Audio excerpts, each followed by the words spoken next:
World Portal. The Tales of a Night. The Night's Awakening. This story is a fantasy version of the Tale of Thunder.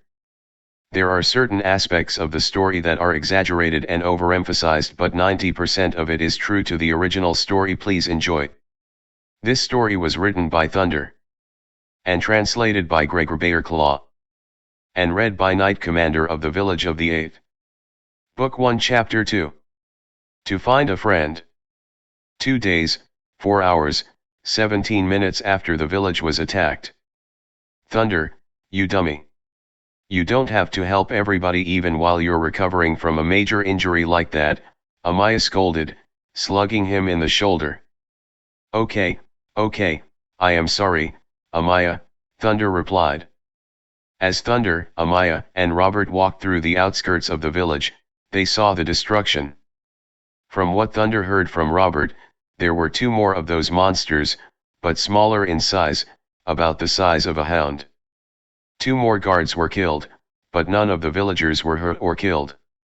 However, there was a bunch of property damage, and it looks like 1 cow, a goat and a half, 2 sheep, and 1 dog were killed. Thunder was not happy.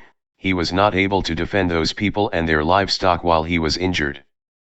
Note: Thunder must not realize that he had a major injury and that if he tried to fight anyone, including a little girl, he would have probably opened up his wounds and bled out in a matter of minutes.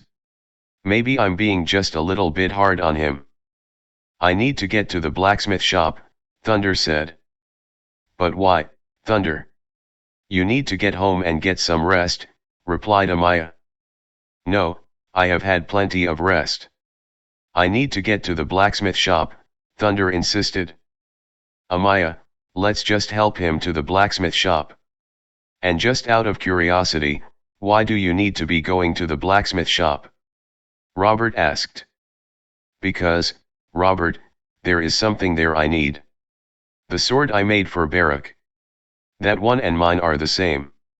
And since mine is missing, I need something to fight with. Wait for a second, Thunder. We haven't seen either one of your new swords, Amaya said, puzzled. A few minutes later, they reached the blacksmith shop. Thunder, Amaya, and Robert walked around the back, and there it was, leaning up against the back wall. Thunder walked over, leaned down, and picked it up, unsheathing the sword and saying, "This blade is named Endeljays." Translated, it means bled ver.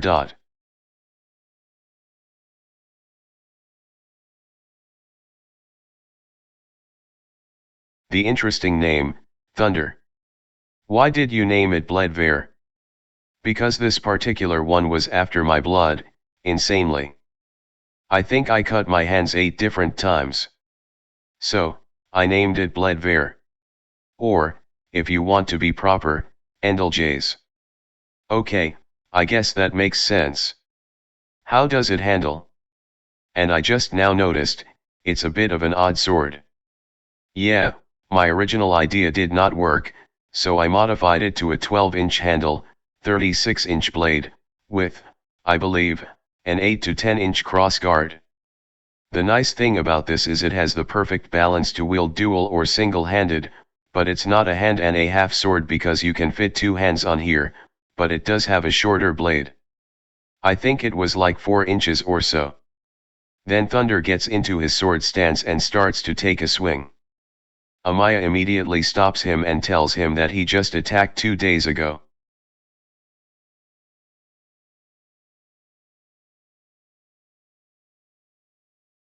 One week, 3 hours after the village was attacked multiple times by unknown creatures, there was a funeral for 18 people who died within that time. As the king spoke, he said, 1 week ago, we were attacked by multiple unknown monsters. Just as he said that, a thundering roar echoed throughout the valley. Everyone looked up and around to see where that thundering roar came from. One villager saw an elder bear standing on the edge of the valley on its hind legs. Just as she pointed it out to everyone, it went back to all fours and disappeared over the edge, where no one could see it anymore. Then what looked like a giant of a man dressed in full plate armor came to the edge and spoke with a thundering voice, saying, I am guardian, wielder of the blade iron pine, protector of the guardian's village, and the guardian of the greenwood forest and the guard of the blackwood forest. The moment he spoke those words of the blackwood forest, the king and all of the people instantly shuddered with fear. For the past 16 years, this mysterious part of the greenwood forest appeared. No one has entered and ever returned. It is said not even the great family, the bear claws, ever returned from entering that part of the forest. One who was not supposed to enter entered the blackwood forest, unleashing an unbelievable evil. And it spawn upon the world.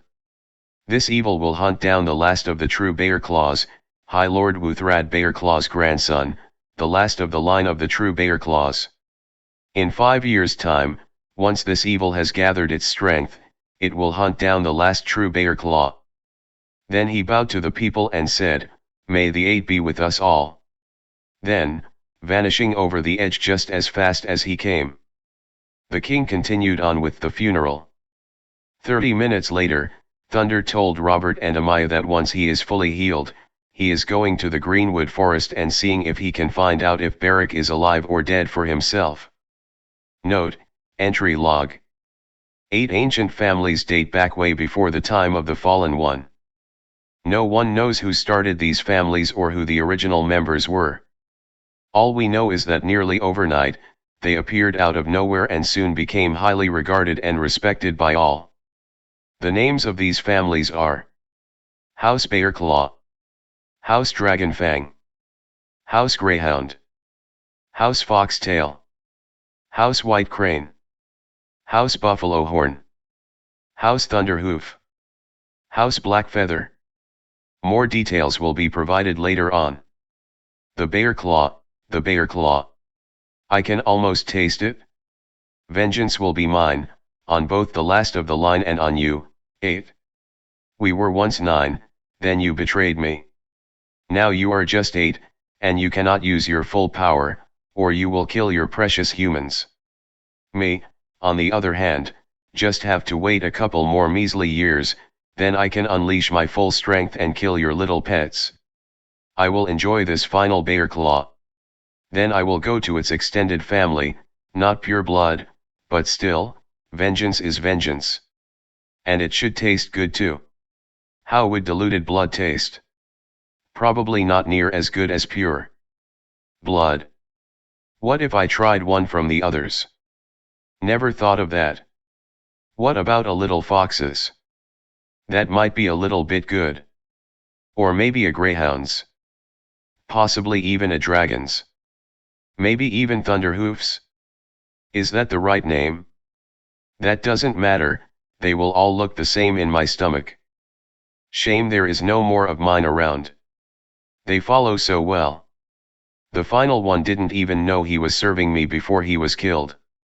A shame. The final one, I did like him, but now I have his body, his mind. Fragment, distraught. Repair I will do, not right now. Now I need to build up strength and eat some more of their precious pets. Preferably of the blood. But what if I tried one of the known blood? I will have one of my things bring me 1 or 2, or possibly 3. Well, if all think I am evil, might as well live up to what they say I am. Because there is no fun in attempting to explain, but there is fun in causing them pain. They will suffer from what they put me through, and I will make their things suffer too, all of their little things suffer, especially their 8 things. They already killed all of mine, so why not return the favor and kill all of theirs? Then, unless they want to destroy existence itself and restart, but see now they will not. They will let it run its course. Let me have my fun. But it was no fun being trapped so long by that little man and his tidal friends.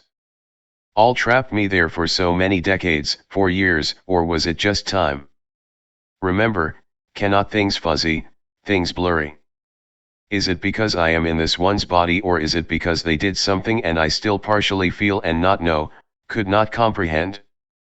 But what if I was to know, that would not work, that is reckless. That might cause me more suffering, no more pain, unnecessary. I will instead cause the others pain and their little things pain. But for now, should I take rest or should I start the pain? Not know, what should you do?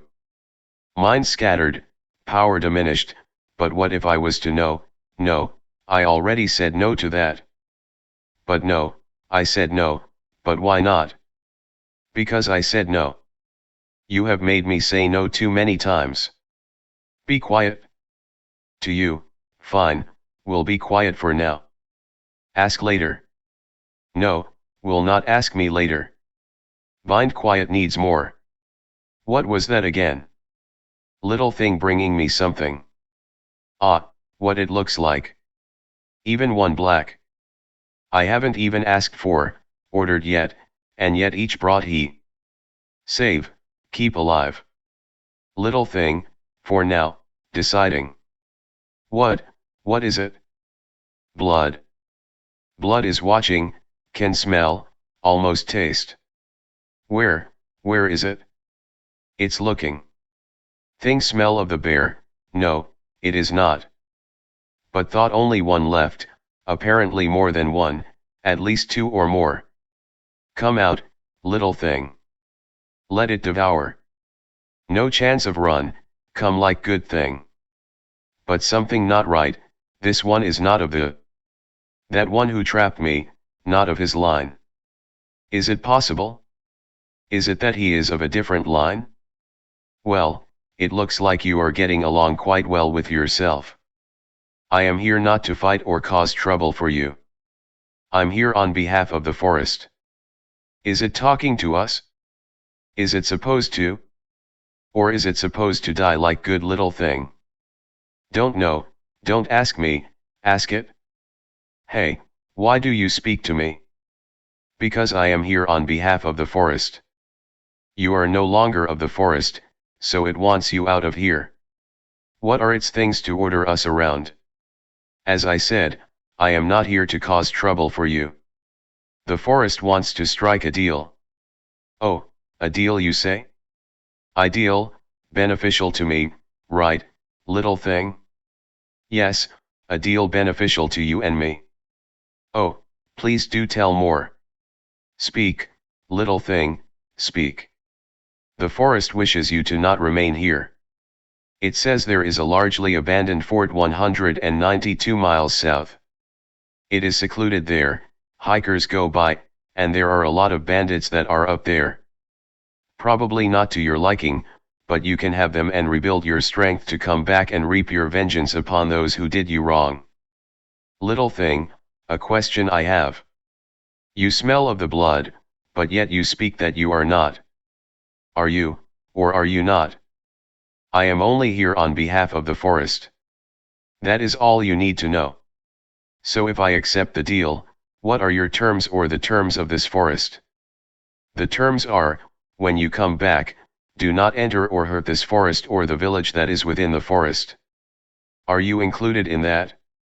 No, I do not belong to the forest either. I'm just here for a short amount of time. If you do come back, more than likely, I will not be within the forest, so we might be able to meet on the field of battle. Well then, I accept the deal and the terms.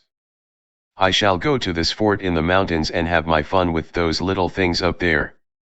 And if we do meet on the field of battle, I will not hold anything back, and neither should you. Now, goodbye, little thing. Then what looked like a shriveled, old mummyish looking thing turned into a massive serpent and absorbed the creatures around it, slithering off towards the direction of the fort in the mountains. There you go, my lord. It has gone, and now I must return to my home for good, right? No, my chosen. You have a few more times, I would probably say at least 7, then oblivion. 2 weeks after the village was attacked, Thunder was preparing to head to the Greenwood Forest. He leaned over and grabbed Endeljays and said, "Let's go see if we can find your master." He put Endeljays on his belt, opened up the door, and there were Robert and Amaya. Robert had a sword and shield, and Amaya had her bow and arrow that she was a deadly shot with. "Well, you said nothing about going by yourself," so we assumed you wanted us to go with you, said Amaya. Amaya, you know I meant by myself. The heck, you're already here, and I can't tell you no because I prefer to live. Was that another joke about me being mean, Thunder? No, no, no, I just accidentally let it slip. Let's go. What was waiting for us, we could have never known. I should have listened to Robert and Amaya when they said not to go to the Greenwood Forest. I should have stayed back in the village and joined the guards like I was originally planning to. At least then, I would not have learned the truth. Some say the truth can't be worse than the lie, but by that point, it was too late. 3 miles later, we were walking by a small group of trees, heading towards the Greenwood Forest. Then suddenly, a creature of the same size and look as the one that originally attacked the village jumped out and nearly got Robert. He quickly ducked and rolled forward. Thunder unsheathed the sword, whacking away one of the monster's arms before it hit Amaya. Robert yelled, "What is that?" "That is the very same creature that attacked the village and nearly killed me in the process," Thunder explained. Amaya asked, "Will we kill it just like you did the other one?" Thunder was not too sure, but he knew something was wrong. Just as Amaya notched an arrow and before she pulled it back, Thunder quickly told her not to. There was something wrong. The other monster charged headfirst into battle, but this one seemed to be strategizing. "Guys, hold it. Look at the creature. It is standing its ground." The last one charged straight, killing whatever it could see. "There is something wrong here. Come back to back," Thunder warned. Amaya asked what it was, as all she saw was the monster in front of them. "I don't hear or see anything else," added Robert. Robert agreed with Amaya. Then they noticed Thunder shuffled his feet to do a quick turnaround. Just as he started, they both dodged in opposite directions out of his way. Thunder slashed, and the monster fell to the ground with a massive slash across its stomach. He said, "Always be aware of your surroundings." Thunder quickly turned back around to face the monster just in time to deflect a shot going straight for Amaya. Then he instructed them to take care of the monsters coming out of the forest. Note, the monster Thunder just killed was about the size of a medium dog, kind of a cross between a dog, a rat, and a mouse. To make it even more disgusting, let's say they're as furious as a poodle.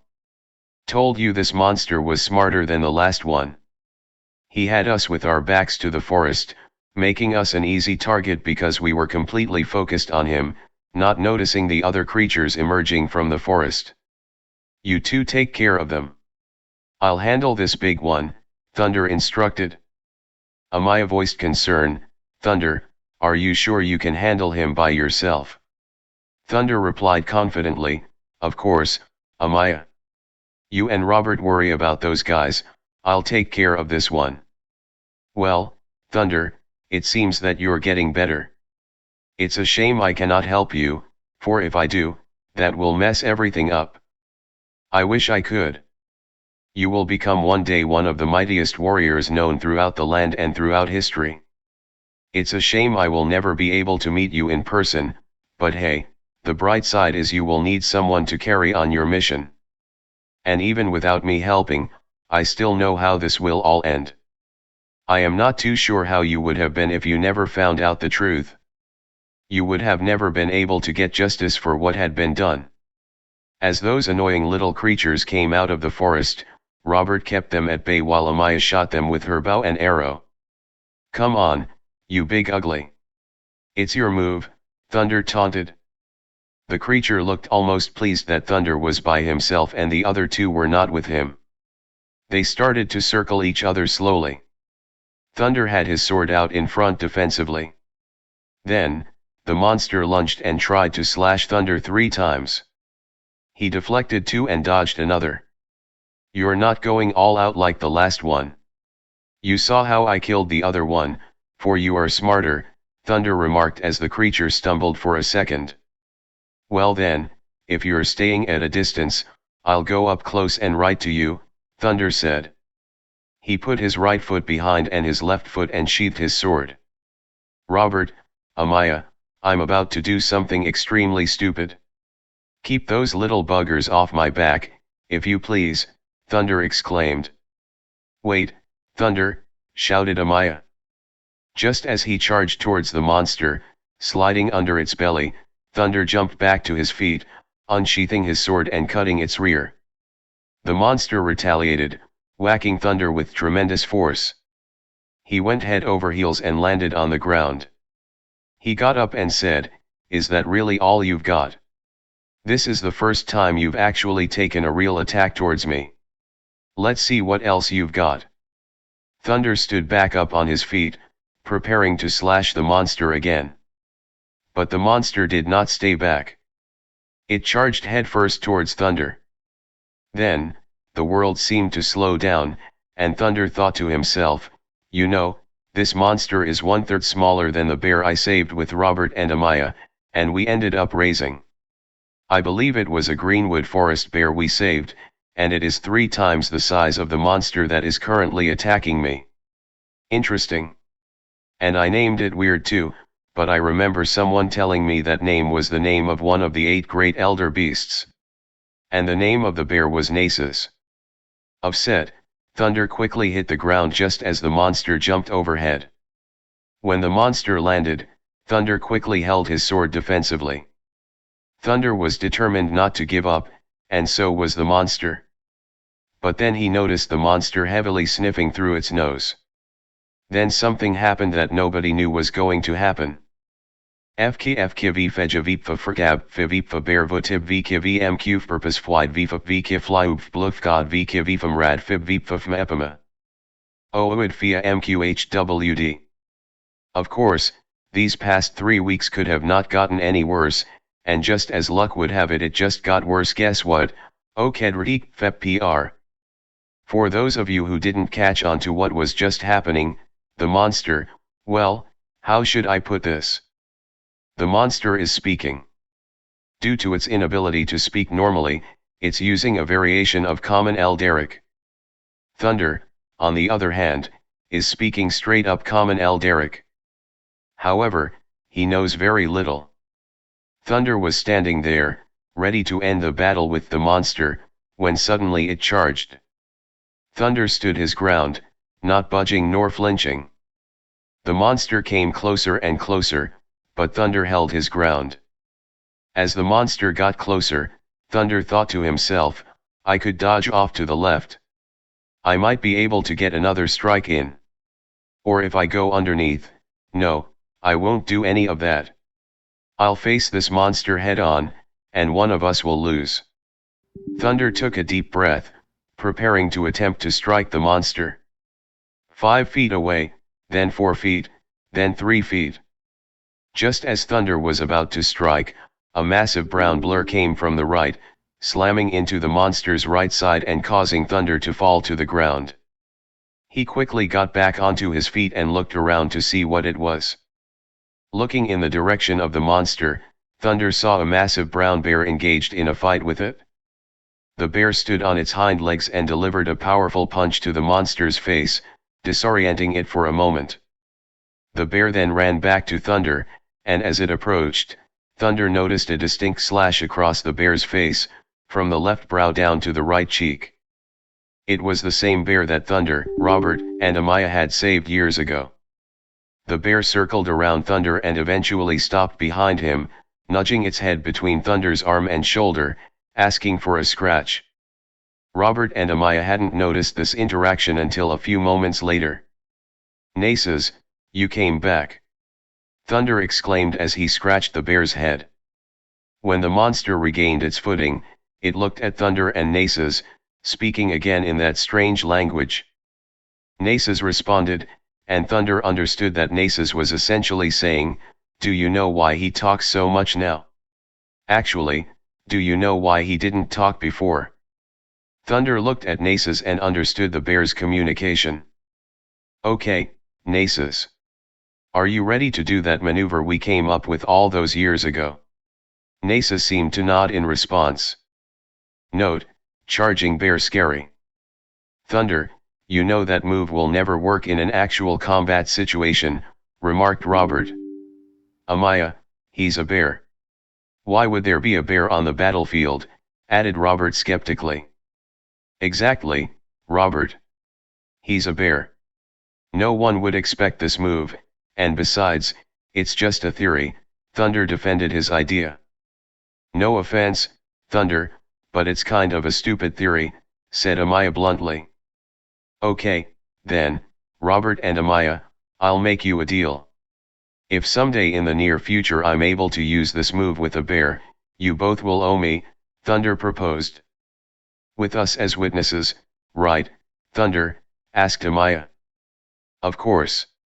And if I do this move and neither of you is around to verify it, then it might as well not happen, right? Thunder added. That is a deal, confirmed Robert and Amaya. Just as the last of the little creatures fell, Robert and Amaya called out to Thunder.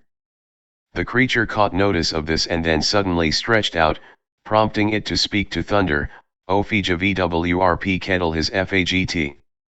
Guys, this was a really bad idea. The creature has just called for reinforcements. Run as fast as you can back to town and get as many guards as you can. From the sound of it, there are at least 8 to 10, warned Thunder.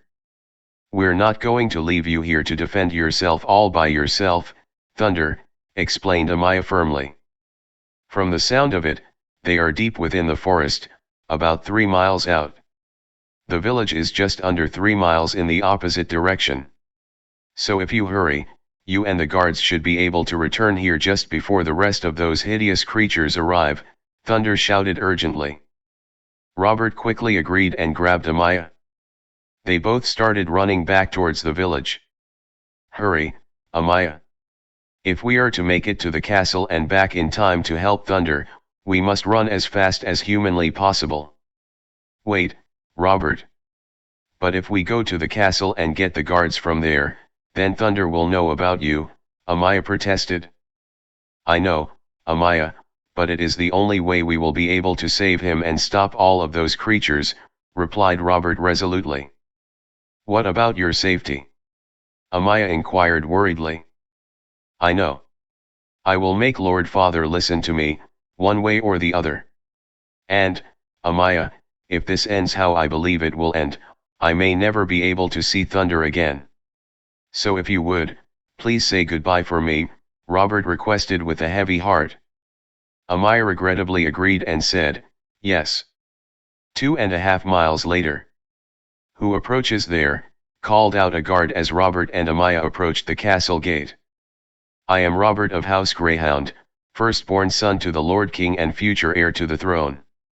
Now open the gate and assemble the men, Robert declared with authority. Yes, Lord Prince, the guard responded, and the massive castle gate swiftly swung open. Robert and Amaya rushed through, heading straight to where the king and Sir Torrent were engaged in a discussion about the events of the past month. Lord King, Sir Torrent, the prince has returned with Lady Amaya, announced one of the castle attendants. Well, let them in, commanded the king. Robert and Amaya entered the room, their clothes and appearance indicating they had been through something strenuous. Both were out of breath as they addressed the king. Lord Father, we must assemble the men immediately and head towards the greenwood forest. The king looked at them in surprise, concern etched on his face. By the 8, what has happened to the two of you? Lord King, pardon me, interjected Robert, but my prince, we must assemble the men and head to the greenwood forest. Sir Torrent, the king's trusted advisor, inquired with curiosity, my prince, why would we assemble the men and head to the greenwood forest? Our friend Thunder is in danger, Robert replied in a tone that conveyed the urgency of the situation. Sir Torrent, the king's trusted advisor, you know I have stated many times that I wish you not to go. Oh, my son's village friend, sighed the king with a mix of exasperation and concern. You know I have stated many times that I wish you not to go to the village and to stop seeing this village friend of yours. You are my son, the prince of the kingdom and future heir to my throne. Lord Father, if I am the future heir to the throne of Greyhound, then do I not need to know the people I shall watch over? Robert countered. That is true, my son, but you should do it with guards, not by yourself surrounded by Lady Amaya and a simple villager's son, the king replied. Now, back to the reason why we need your attention, Robert continued, steering the conversation back on track. Back to the reason why you want us to go save this village friend of yours. The creature that attacked the village not too long ago was not alone. There is another one out there, and he is fighting it right now. What? Exclaimed the king in a violent tone, clearly taken aback by the news. You're telling me you, Lady Amaya, and this villager decided to venture into the Greenwood Forest, a place that no one goes into unless they are prepared to die. For what? An adventure. A cool story to tell your kids one day. No, responded Robert firmly. We did not go there for such things. Sir Barak, he was the one in charge of the village security, and he was leading a patrol the day the village was attacked. Do you know where the creature came from? The Greenwood Forest, deep within it. Unfortunately, both the rookie guard and Barak were killed, or at least that's what the report said. Not much was found of Barak, but plenty was found of the rookie guard. And your point, my son, the king demanded impatiently. My point, Lord Father, is that Barak was teaching Thunder swordsmanship with the intention that one day Thunder could join the town's guard, then the army, and perhaps even the Greyhound Knights, Robert explained. Upon hearing of Barak's death, Thunder couldn't believe it. He insisted he would only accept Barak's death if he saw his dead body. So, the three of us thought it was a good idea to go to the Greenwood Forest to find proof. Apologies, Lord Father, Robert added quickly. There is no point in apologizing to me now, the king replied with a mixture of sternness and resignation. You mistake what I'm saying, Robert. Thunder is a large boy in stature and quite gifted with the blade. I doubt anything we would have done could have stopped him.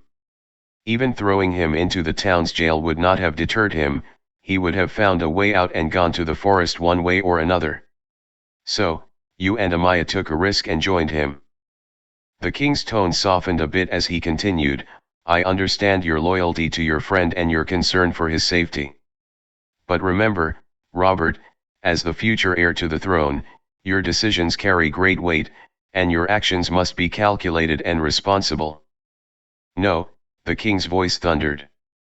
I will not dispatch my men to go and save the villager boy who foolishly left to find someone he once cared about, and who is now nothing more than rotting flesh. His blood is not on my hands, it is on yours for not stopping him beforehand. Well then, Lord Father, I have a proposal for you, Robert responded. The king's brows furrowed. And what might that be? Dispatch the men to save our friend, Robert suggested boldly. See him in action for yourself. If he is just a simple village boy, then by your decree, I shall never step foot outside of this castle as long as you live. But, if he impresses you, you will allow me to continue going out to the village and seeing my friends. And when he comes of age, you will let him join the military, along with Amaya and me. Lord Prince, are you mad? Exclaimed Sir Torrent, shocked by the audacity of the proposal. Mad, you say? Never. Robert retorted. If you do not recall, Lord Father, I was not here at the castle that day when the village was attacked. In fact, if memory serves correctly, I was but a couple of dozen feet away from where that monster attacked, sitting right by Amaya, eating some food. Thunder was but one building over in the blacksmithing shop, working on a blade of his design. We all heard the creature. Thunder took but a second to realize something was wrong. He grabbed his prototypes he made on another day and rushed straight towards the front of the village. He was the one that killed the creature. He was the one that I said needed aid first. And he is the one fighting one of the very same creatures about 3 miles out. And do you know what, Lord Father? he is about to face off against 11 of them, all by himself. Last time, it took 10 guards and thunder to take down one crazed creature. The one he is fighting right now at this moment is not crazed. It is able to speak a kind of Eldaric. And did I forget to say that they are, in fact, intelligent. The moment the rest of the creatures make it to Thunder's position, they will kill him. Then, they will head straight towards the village and the castle. So, Lord Father, I leave the decision up to you. Will you take the men and go stop these creatures? But I, Robert continued, I am leaving with Amaya immediately on horseback to go assist Thunder. The king straightened his back, took a deep breath, and then said, Knight Commander, mobilize the troops and get me my armor. My son, does your friend know that you are the future king of this land? The king inquired. No, no he does not, Robert replied. Well then, my son, this shall be a grand entrance indeed, the king mused as he started to walk away. Oh, and one more thing, get my son his armor. Yes, my lord, a servant acknowledged. As Thunder regained his footing, he reversed his sword grip and swiftly hurled his sword like a spear straight into the back of the creature. Simultaneously, Nasus lunged into the same side, driving the sword even deeper into the creature. The injured creature howled in agony and was promptly surrounded by the 12 other creatures that had come to its aid. 2 of the creatures pulled the wounded one back slightly, while the remaining 10 closed in around Thunder and Nasus. Thunder quickly formulated a plan, instructing Nasus to stay back to back with him. You watch the 5 on your side, and I'll handle the 5 on mine, he communicated to the bear. The 10 creatures formed a tight circle around them, neither advancing nor retreating, keeping them entrapped. Thunder's mind raced as he assessed his situation. Damn, he realized, my sword is still buried in the back of that creature. If I attempt to fight these creatures hand to hand, I'll most likely meet my end.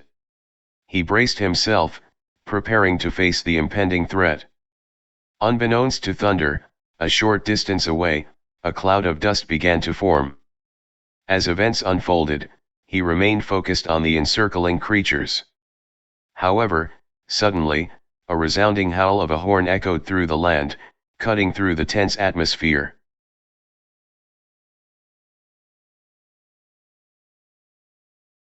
Note: the rulers of the land, of the noble line greyhound, are said to possess a specially designed horn that emits a sound resembling a greyhound's howl whenever they enter battle. Or so I've been told. Nasus immediately caught on to this unique sound and let out a mighty roar that momentarily stunned the surrounding beasts.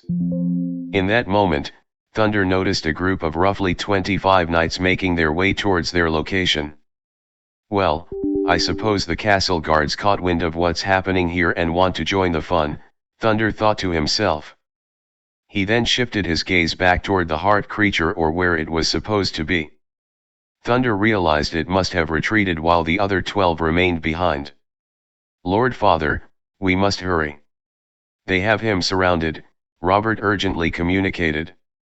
Yes, it's quite curious that they've surrounded him but aren't attacking. I wonder why, the king mused. If my Eldaric understanding is accurate, I believe the creature mentioned something about the blood. I'm not sure what he was referring to, and it seems Thunder wasn't sure either, Robert explained. Wait, your friend can speak Eldaric? The king inquired. Yes, he's surprisingly proficient with it. He learned much quicker than I did, even for just simple phrases, Robert replied. I'm growing even more intrigued by this young lad, the king remarked. Said the knight commander as the king, Robert, and Amaya, along with 25 knights, approached Thunder's location. Amaya, accompanied by 2 of the archer knights, swiftly began launching arrows. Robert was instructed to remain behind with Amaya and 3 of the knights, while the king led the other 22 knights into the fray against the 12 creatures. Then, abruptly, a sizable object emerged from the nearby forest, propelled with great force and velocity. It struck one of the creatures squarely on the skull, instantly knocking it to the ground. This object was no mere stick, it was a rod measuring roughly 60 x 1.50 inches, crafted from what appeared to be hardwood. Thunder quickly moved to retrieve the rod and stepped away from one of the peculiar tentacle appendages of the creatures. Meanwhile, the 12 creatures sprang into action. 4 of them remained to engage Thunder and Nasus, while the remaining 8 surged toward the group of 22 knights. The first 3 knights were swiftly dismounted by the creature's attack, but they managed to recover promptly. The remaining 19 knights pulled back a short distance, dismounted, and positioned their horses in a defensive formation around the king. They readied themselves to confront the oncoming group of 8 creatures. Despite my lack of skill in polearm combat or spear usage, I find myself holding this wooden rod of roughly 60 inches. It's ironic how I'm trained in the long sword, yet this situation demands innovation.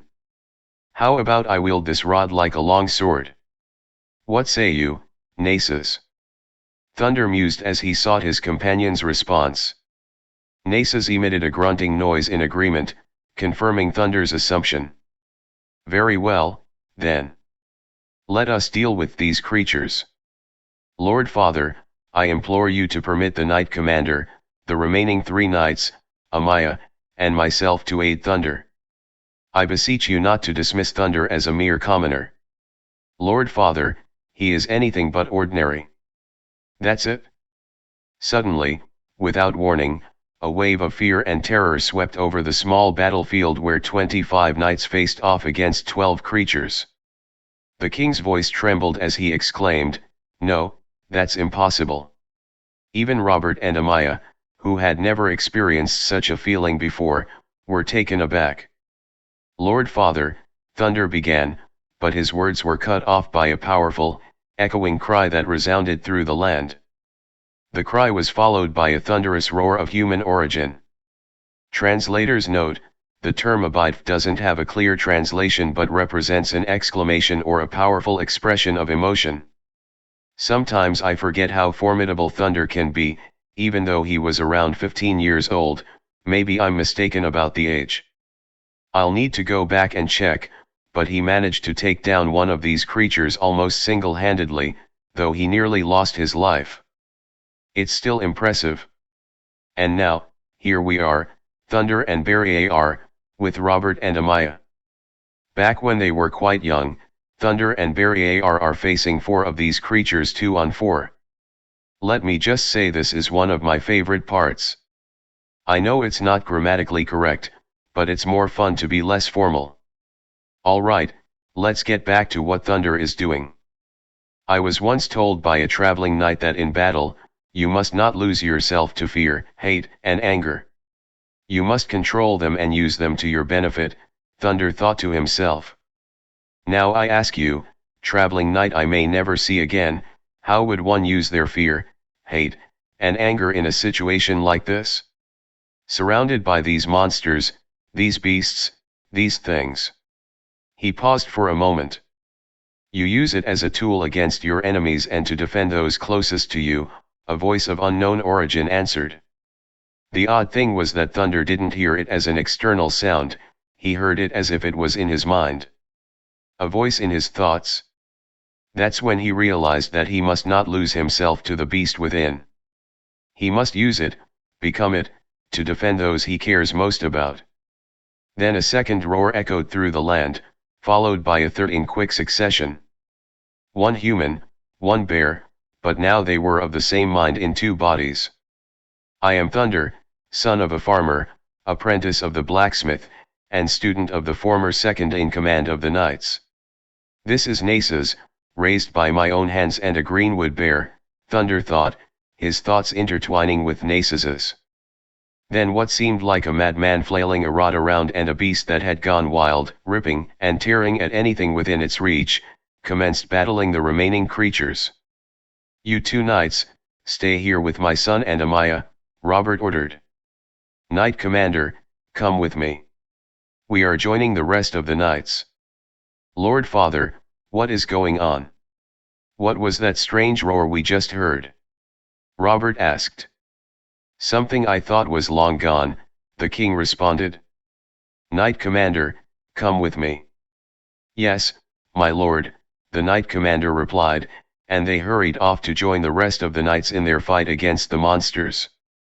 Amaya, Robert whispered to her. What, Robert? Amaya responded. I brought Thunder's sword, and look, it seems he lost Barrack's sword. And? Amaya inquired. Well, I did say I wanted to save my friend, didn't I?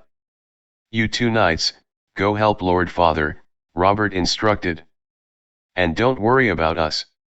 We're far enough back that the monsters won't reach us. If they do, we'll retreat to the castle. As you wish, Lord Prince, the knights acknowledged.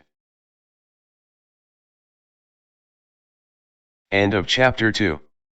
If you guys enjoy this part, please leave the like, comment and subscribe. Thank you very much.